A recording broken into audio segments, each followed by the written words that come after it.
Hi all. അപ്പം നമ്മളിപ്പോൾ കുറച്ച് ദിവസമായിട്ട് നാളത്തെ ഒരു മാർക്കറ്റ് സെക്ഷൻ്റെ വീഡിയോ കാര്യങ്ങളൊക്കെ നമ്മൾ പോസ്റ്റ് ചെയ്യുന്നില്ലായിരുന്നു. അപ്പോൾ കുറച്ച് ട്രാവലിങ് കാര്യങ്ങളൊക്കെ ആയതുകൊണ്ടാണ് ഇപ്പോൾ നമ്മൾ പോസ്റ്റിംഗ് കാര്യങ്ങളൊന്നും ചെയ്യാഞ്ഞത്. ഒരു പ്രോപ്പർ നെറ്റ്വർക്ക് കാര്യങ്ങളൊന്നും ഇല്ലാത്തതുകൊണ്ടാണ്. അപ്പം നമ്മൾ ഈ ഒരു മന്തിൽ ഇപ്പോൾ ഒക്ടോബർ 1 തൊട്ട് നമ്മളൊരു പുതിയൊരു മെൻറ്റർഷിപ്പ് പ്രോഗ്രാം സ്റ്റാർട്ട് ചെയ്യുന്നുണ്ട്. അതായത് ഓപ്ഷൻ ബൈയിങ്ങിൻ്റെ ലിക്വിഡിറ്റി ലെവൽ ട്രേഡിംഗ് എന്ന് പറയുന്ന ഒരു സ്ട്രാറ്റജിയുടെ ഒരു കോൺസെപ്റ്റിൽ നമ്മളൊരു മെൻറ്റർഷിപ്പ് പ്രോഗ്രാം സ്റ്റാർട്ട് ചെയ്യുന്നുണ്ട്. അപ്പോൾ അതിലോട്ട് ഇൻട്രസ്റ്റ് ആയിട്ടുള്ളവർക്കാണെങ്കിൽ നമുക്കിപ്പം ഞാൻ നമ്മുടെ ഈ വീഡിയോയുടെ താഴെ നമ്മൾ ഡിസ്ക്രിപ്ഷനിൽ നമ്പർ കാര്യങ്ങളെല്ലാം കൊടുക്കുന്നുണ്ട്. അപ്പോൾ അതിൽ നിങ്ങൾക്ക് ഇൻട്രസ്റ്റഡ് ആണെന്നുണ്ടെന്നുണ്ടെങ്കിൽ നമുക്ക് നിങ്ങൾക്ക് മെസ്സേജ് അയക്കാം. ഞാനപ്പോൾ അതിൻ്റെ ഡീറ്റെയിൽസും കാര്യങ്ങളൊക്കെ ഞാൻ ഇതിലൂടെ പറയുന്നതായിരിക്കും. അപ്പം ഞാൻ ഈ ഒരു മന്തിൻ്റെ ആയല്ലോ. അപ്പം നമുക്ക് ഈ ഒരു മന്തിൽ നമ്മുടെ ഈ ഒരു മാസത്തെ ട്രേഡിങ് എങ്ങനെ ഉണ്ടായിരുന്നു, അത് കൂടാതെ നമ്മൾ നെക്സ്റ്റ് തൊട്ട് നമ്മൾ എന്താണ് ഇംപ്ലിമെൻറ്റ് ചെയ്യാൻ പോകുന്നത്, അപ്പോൾ അതിനെക്കുറിച്ചുള്ള ഒരു ഷോർട്ട് വീഡിയോ ആണ് നമ്മൾ ഇപ്പോൾ എടുത്തേക്കുന്നത്. അപ്പോൾ നാളത്തെ ഒരു മാർക്കറ്റ് സെക്ഷൻ, അതായത് കമ്മിങ് ഒക്ടോബറിലെ വ്യൂ എന്താണ് എന്നുള്ള ഒരു മാർക്കറ്റ് സെക്ഷൻ്റെ അതിനെക്കുറിച്ചുള്ള ഒരു വീഡിയോ നമ്മൾ ഇതിൽ ഇൻക്ലൂഡ് ചെയ്യുന്നുണ്ട്. അപ്പം മെയിനായിട്ടും വരുന്നൊരു കാര്യം എന്ന് പറയുന്നത്, ഈ ഒരു സെപ്റ്റംബർ മാസം നമ്മൾ ട്രേഡിങ് വളരെ കുറവായിരുന്നു അല്ലേ. അപ്പോൾ ആദ്യത്തെ ഒരാഴ്ചയൊന്നും ഞാൻ ട്രേഡ് ചെയ്തില്ല. പിന്നെ അത് കഴിയുമ്പോഴത്തേക്കിനും പിന്നെ ഓണത്തിൻ്റെ വെക്കേഷൻ വന്നു. അപ്പോൾ അതിൽ ഞാനൊരു 4 days ലീവായിരുന്നു. പിന്നെ ഇന്നലെ ഞാൻ ട്രേഡ് ചെയ്തില്ല. അപ്പം ഇന്നലെ ട്രേഡ് ചെയ്യാതെ ഇന്നാണ് ഞാൻ ട്രേഡ് ചെയ്തത്. ഇന്നലെ ഓപ്പർച്യൂണിറ്റീസ് ഒന്നും ഇല്ലായിരുന്നു. അങ്ങനെ നമുക്കപ്പോൾ ഈ ഒരു മാസം വളരെ കുറച്ചായിരുന്നു ട്രേഡിംഗ് ഡേയ്സും കാര്യങ്ങളും എല്ലാം വന്നേക്കുന്നത്. നിങ്ങൾക്കപ്പോൾ ഇവിടെ നോക്കിക്കഴിഞ്ഞാൽ സമയം മനസ്സിലാവും, 3:15. നമ്മളപ്പം ഇത് ലൈവായിട്ട് തന്നെയാണ് വോയിസ് ഓവറും കാര്യങ്ങളും എല്ലാം കൊടുക്കുന്നത്. അപ്പം ഞാനപ്പം കാണിക്കാൻ പോകുന്നത് നമ്മളിപ്പോൾ ഈ ഒരു മാസത്തെ ഈ ഒരു സെപ്റ്റംബർ മാസത്തെ നമ്മുടെ ഒരു ലൈവ് റിപ്പോർട്ടും കാര്യങ്ങളൊക്കെയാണ് ഞാനപ്പം നിങ്ങൾക്ക് കാണിക്കുന്നത്. ഇതെൻ്റെ ഫയേഴ്സ് എന്ന് പറഞ്ഞ ബ്രോക്കറാണ്, ഫയേഴ്സ്. അപ്പോൾ ഞാൻ ഫയേഴ്സ് ബ്രോക്കറിലാണ് ട്രേഡും കാര്യങ്ങളൊക്കെ ചെയ്യുന്നത്. അപ്പോൾ ഇതിൽ നമുക്ക് എന്തായാലും മന്ത്ലി റിപ്പോർട്ട് എടുക്കുമ്പോഴത്തേക്കിന് നമ്മുടെ ഫയേഴ്സ് അക്കൗണ്ട് എടുക്കുക. ഫയേഴ്സ് അക്കൗണ്ട്, ഞാൻ എൻ്റെ ഫയേഴ്സ് അക്കൗണ്ട് തന്നെയാണ് ഞാൻ ട്രേഡിങ് കാര്യങ്ങളൊക്കെ എടുക്കുന്നത്. അപ്പോൾ ഇതിൽ വെരിഫൈഡ് PNL എന്ന് പറഞ്ഞ ഓപ്ഷൻ ഉണ്ട്, വെരിഫൈഡ് PNL. ഇതിപ്പം എൻ്റെ ഇന്നലത്തെയാണ്. 25. അപ്പം മെയിനായിട്ടും നമ്മൾ ഈ ഒരു മാസം 1-ാം തീയതി തൊട്ട് നമുക്ക് ട്രേഡിങ് കാര്യങ്ങളൊന്നും ഇല്ലായിരുന്നു. അപ്പോൾ നമുക്ക് 8 സൺഡേ, അതായത് 9th തൊട്ട് നമുക്ക് സ്റ്റാർട്ട് ചെയ്യാം. അപ്പോൾ ഇന്നത്തെ ഈ റിപ്പോർട്ട് നമുക്ക് ഇതിവിടെ കൊടുത്തിട്ടില്ല. 27 ഇന്ന് കൊടുത്തിട്ടില്ല. അപ്പോൾ ഒരു കാര്യം ചെയ്യാം, നമുക്ക് ഇന്നലെ ഓൾറെഡി ട്രേഡിംഗ് സെഷൻസ് ഇല്ലായിരുന്നല്ലോ. അപ്പോൾ നമുക്ക് ഇന്നത്തെ അപ്പം ഈ ഒരു റിപ്പോർട്ടും കാര്യങ്ങളൊക്കെ നമുക്ക് നോക്കാം. അപ്പോൾ ഇതിൽ നിങ്ങൾക്ക് നോക്കിക്കഴിഞ്ഞാൽ മനസ്സിലാവും, എൻ്റെ ഓർഡേഴ്സും കാര്യങ്ങളും എല്ലാം നിങ്ങൾക്ക് മനസ്സിലാവും. നിയർലി എത്രയാണ്? 93,000. അപ്പോൾ ഇന്ന് നമുക്ക് നിയർലി ഒരു 15,000 വന്നിട്ടുണ്ട്. 15,000 പ്രോഫിറ്റ് ഇട്ടിട്ടുണ്ട്. നിയർലി അപ്പോൾ എത്രയാണ്? നമുക്ക് 1 lakh rupees അടുത്താണ് നമുക്ക് ഈ ഒരു മാസം നമുക്ക് പ്രോഫിറ്റും കാര്യങ്ങളും കിട്ടിയേക്കുന്നത്. Nearly 1 lakh plus. അപ്പം ഈ ഒരു 1 lakh rupees ഞാൻ ഉണ്ടാക്കിയത്, അതായത് ഈ ഒരു പ്രോഫിറ്റ് ജനറേറ്റ് ചെയ്തത് എങ്ങനെയാണെന്ന് അറിയാമെങ്കിൽ വളരെ സിമ്പിളാണ്. വളരെ സിമ്പിളാണ്. ഇവിടെ നിങ്ങൾക്ക് ഓർഡേഴ്സും കാര്യങ്ങളും എല്ലാം കാണാം. ഞാൻ ഡെയിലി ട്രേഡ്സ് കാര്യങ്ങളൊക്കെ എടുക്കുന്ന ഓർഡേഴ്സും കാര്യങ്ങളും എല്ലാം നിങ്ങൾക്ക് ഇവിടെ കാണാവുന്നതാണ്.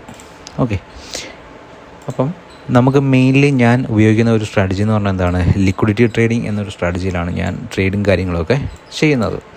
അപ്പം നേരത്തെ ഞാനപ്പം ഈ ഒരു മാസം, അതായത് ഒരു 6 month ഞാനപ്പം ഈ ഒരു കോൺസെപ്റ്റിൽ തന്നെയാണ് ട്രേഡിങ് കാര്യങ്ങളും എടുക്കുന്നത്, ലിക്വിഡിറ്റി എന്ന് പറയുന്നത്. അതിന് മുന്നേ ഞാൻ ചെയ്തുകൊണ്ടിരുന്നതെന്ന് പറഞ്ഞാൽ ഒരു പ്യുവർ പ്രൈസ് ആക്ഷൻ ആയിരുന്നു. പ്രൈസ് ആക്ഷൻ ഫെയിലാവുന്ന സമയത്ത് സ്മാർട്ട് മണി കോൺസെപ്റ്റ് എന്ന് പറയുന്ന ഒരു തിയറി ഉണ്ട്. സ്മാർട്ട് മണി കോൺസെപ്റ്റ് അത് നല്ലപോലെ മാർക്കറ്റിൽ വർക്കാവുന്ന ഒരു ടൈം ഉണ്ടായിരുന്നു. ഇപ്പം വർക്കാവുന്നില്ല എന്നല്ല, ബട്ട് ഞാൻ പറഞ്ഞില്ലേ, ഞാൻ പ്രൈസ് ആക്ഷൻ ഞാനിപ്പം കംപ്ലീറ്റ്ലി ട്രേഡ് ചെയ്യുന്നില്ല. പ്രൈസ് ആക്ഷൻ തിയറി അല്ല ഞാനിപ്പം കംപ്ലീറ്റ്ലി ട്രേഡ് ചെയ്യുന്നത്. ഞാനിപ്പം യൂസ് ചെയ്യുന്നത് സ്മാർട്ട് മണി കോൺസെപ്റ്റിൽ ലിക്വിഡിറ്റി എന്ന് പറയുന്ന ഒരു കോൺസെപ്റ്റിലാണ് ഞാൻ ട്രേഡിങ് കാര്യങ്ങളൊക്കെ ചെയ്യുന്നത്. പിന്നെ ഞാൻ എൻ്റേതായിട്ടുള്ള ഒരു സ്ട്രാറ്റജി കാര്യങ്ങളെല്ലാം ബിൽഡ് ചെയ്തിട്ടുണ്ട്. ആ ഒരു സ്ട്രാറ്റജിയിലാണ് ഞാൻ ഈ ഒരു മാസം എന്നല്ല, ഞാൻ ജാനുവരി തൊട്ട് ഞാൻ ഈ ഒരു സെപ്റ്റംബർ വരെ ഞാൻ ട്രേഡ് ചെയ്യുന്നത്. ഞാനപ്പം ലാസ്റ്റ് ഇയർ തൊട്ട് ഞാനൊരു നിയർലി ഒരു 6 month അതിൻ്റെ ഒരു ബാക്ക് ടെസ്റ്റും കാര്യങ്ങളൊക്കെ ആയിരുന്നു. അപ്പം അത് നമുക്കൊരു സക്സസ്ഫുൾ ആയിട്ടുണ്ട് എന്ന് തോന്നിയത് കൊണ്ടാണ് നമ്മൾ ജാനുവരി തൊട്ട് അപ്പം ലിക്വിഡിറ്റി എന്ന് പറയുന്ന ഒരു കോൺസെപ്റ്റിൽ തന്നെ ട്രേഡും കാര്യങ്ങളൊക്കെ ചെയ്തത്. ഞാനിപ്പോൾ പ്രീവിയസ് മന്ത് കാര്യങ്ങളൊക്കെ കാണിച്ചു കഴിഞ്ഞ് കഴിഞ്ഞാൽ ഞാൻ പറഞ്ഞില്ല, എനിക്ക് പ്രോഫിറ്റ് ആൻഡ് ലോസ് സ്റ്റേറ്റ്മെൻറ്റ് വെച്ചിട്ട് നമുക്ക് മാർക്കറ്റിംഗ് കാര്യങ്ങൾ ചെയ്യേണ്ട ഒരു ആവശ്യമില്ല. ഇതിപ്പം ഈ ഒരു മന്ത് ഞാനപ്പം ജസ്റ്റ് ഞാൻ ട്രേഡ് ചെയ്ത ആ ഒരു എൻ്റെ ട്രേഡിംഗ് സ്റ്റൈൽ എങ്ങനെയാണ് എന്ന് ജസ്റ്റ് ഒന്ന് കാണിക്കാൻ വേണ്ടിയാണ് ഞാൻ എൻ്റെ ഒരു PNL ഞാൻ നിങ്ങൾക്ക് കാണിക്കുന്നത്. PNL കാണിക്കുന്നത്. പിന്നെ വളരെ എന്താണ് നമുക്ക് ട്രേഡിംഗ് എന്ന് പറയുന്നത് നമുക്കിപ്പം മറ്റു ജോലികൾ ചെയ്യുന്ന പോലെ തന്നെ നമുക്കെന്താണ് അതിൻ്റെ കൂടെ കൊണ്ട് നടക്കാനും പറ്റും. പിന്നെ നിങ്ങൾക്ക് വേണമെങ്കിൽ ഫുൾ ടൈം ട്രേഡിംഗ് എന്ന് പറയുന്ന ഒരു കരിയർ ചൂസ് ചെയ്യുകയും ചെയ്യാം.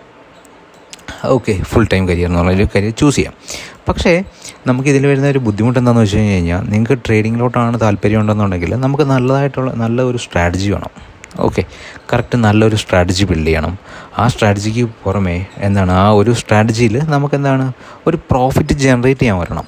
ഓക്കെ, അപ്പം ഒരു പ്രോഫിറ്റ് ജനറേറ്റ് ചെയ്യാൻ പറ്റുന്ന ആ ഒരു രീതിയിലുള്ള ഒരു സ്ട്രാറ്റജിയാണ് നിങ്ങൾക്ക് ഫോളോ ചെയ്യാൻ പറ്റുന്നതെന്നുണ്ടെങ്കിൽ നിങ്ങൾക്ക് എന്താണ് ആ ഒരു നല്ലൊരു റിസ്ക് റിവാർഡ്, നിങ്ങൾ ആ ഒരു ഡിസിപ്ലിൻ എല്ലാം ഉണ്ടെന്നുണ്ടെങ്കിൽ നിങ്ങൾക്ക് ഈസി ആയിട്ട് തന്നെ എന്താണ് നല്ല പ്രോഫിറ്റ് ജനറേറ്റ് ചെയ്ത് നമ്മൾ ഒരു ജോലി ചെയ്യുന്ന പോലെ തന്നെ നമുക്കെന്താണ് മന്ത്ലി നല്ലൊരു ഇൻകം ജനറേറ്റ് ചെയ്യാൻ പറ്റും.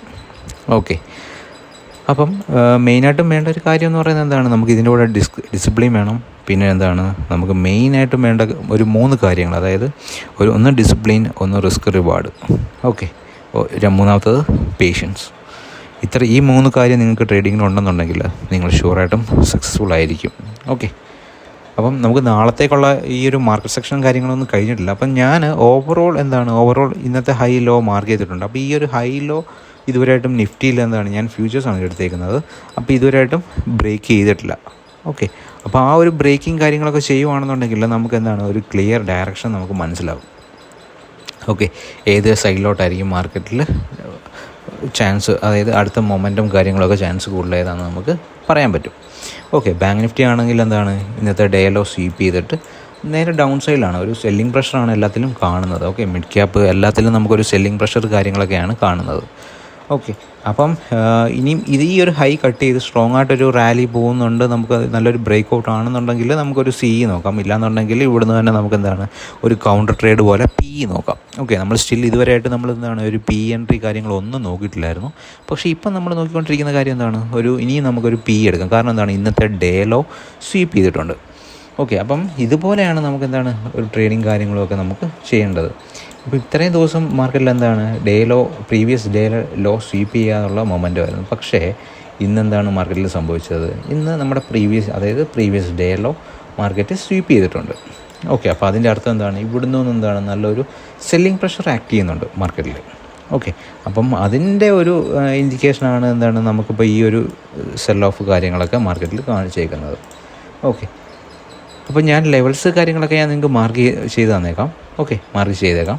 അപ്പം മെയിനായിട്ടും നമുക്ക് നോക്കേണ്ട ഒരു പ്രത്യേകിച്ച് ഒരു കാര്യം എന്ന് പറയുന്നത്, അപ്പം നിഫ്റ്റി ആണെന്നുണ്ടെങ്കിൽ എന്താണ് ഒരു സ്റ്റീപ്പ് അപ്പ് ട്രെൻഡ് പോലെ തന്നെയാണ്. നിഫ്റ്റി ആണെങ്കിലും ബാങ്ക് നിഫ്റ്റി ആണെങ്കിലും എല്ലാം. അപ്പോൾ നമ്മൾ നിഫ്റ്റിയുടെ കേസ് ആണെന്നുണ്ടെങ്കിൽ പ്രീവിയസ് ഡേ ലോ സ്വീപ്പ് ചെയ്യുന്നുണ്ടോ നോക്കുക. അപ്പോൾ ചെയ്യുന്നുണ്ടെന്നുണ്ടെങ്കിൽ ഞാൻ പറയില്ല, ഇവിടുന്ന് ഒരു സ്റ്റീപ്പ് ഫോളൊന്നും ഞാൻ എക്സ്പെക്റ്റ് ചെയ്യുന്നില്ല. ബട്ട് ഇവിടുന്നൊരു ഫോൾ ആണെന്നുണ്ടെങ്കിലും എന്താണ് ഇവിടുന്നൊരു സൈഡ് വേസ് മൊമെൻറ്റത്തിലായിരിക്കും മാർക്കറ്റ് എപ്പോഴും ഫോൾ ചാൻസ് കൂടുതൽ. ഓക്കെ, അല്ലാതെ ഒരു സ്റ്റീപ്പ് ഫോൾ വരാനുള്ള ഒരു റീസൺസും കാര്യങ്ങളൊന്നും ഇതുവരെയായിട്ട് മാർക്കറ്റിൽ ഇല്ല. ഓക്കെ, അപ്പം ഞാൻ ലിക്വിഡിറ്റി ട്രേഡിംഗ് സ്ട്രാറ്റജി എന്ന് നിങ്ങൾക്ക് പഠിക്കണം താല്പര്യം ഉണ്ടെന്നുണ്ടെങ്കിൽ ഞാനപ്പോൾ ഈ ഒരു ഡിസ്ക്രിപ്ഷനിൽ ഞാൻ എൻ്റെ നമ്പറും കാര്യങ്ങളും എല്ലാം കൊടുക്കുന്നുണ്ട്. ഓക്കെ, അപ്പോൾ ഒക്ടോബർ 1 നമ്മൾ പുതിയൊരു ബാച്ച് സ്റ്റാർട്ട് ചെയ്യുന്നുണ്ട്. ഓക്കെ, സെക്കൻഡ് ബാച്ചാണ്. അപ്പോൾ ആ ഒരു ബാച്ച് ജോയിൻ ചെയ്യാൻ താല്പര്യമുള്ളവർക്ക് നിങ്ങൾക്ക് ഇപ്പോൾ തന്നെ ജോയിൻ ചെയ്യാവുന്നതാണ്. ഇല്ലാന്നുണ്ടെങ്കിൽ നമ്മൾ ഈ ഒരു ബാച്ച് തീർന്നതിന് ശേഷമായിരിക്കും നെക്സ്റ്റ് ബാച്ച് നമ്മൾ സ്റ്റാർട്ട് ചെയ്യുന്നത്. Okay, thank you all.